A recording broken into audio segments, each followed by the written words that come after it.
Sauver le ver de terre. Au départ, une idée toute bête. L'avenir des sols nourriciers reposant sur ces laboureurs infatigables qui les rajeunissent en permanence.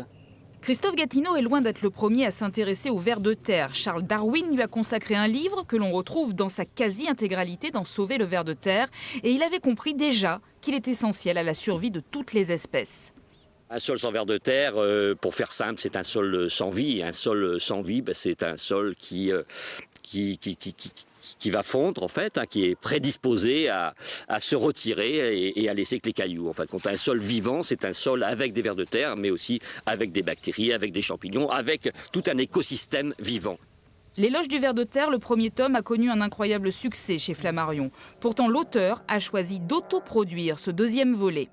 L'idée pour ce second volume, en fait, c'était vraiment d'avoir un livre pas cher, en fait. Alors pas cher pour qu'il soit accessible. On ne voulait pas que le prix soit un frein à la diffusion du livre. Et le livre, on va l'offrir, on l'offre d'ailleurs à tous les CDI des lycées agricoles, afin vraiment d'emmener l'information au cœur du système.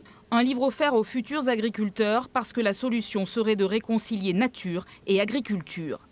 Peut-être de revenir à une technique de culture qui est de plus en plus pratiquée, en fait, qui s'appelle la technique des engrais verts ou de l'interculture, qui remonte au Moyen-Âge, c'est-à-dire entre deux cultures pour les hommes, on cultive une culture pour les animaux, pour la biodiversité, pour les abeilles, mais pour les vers de terre. Voilà, ça c'est une bonne direction.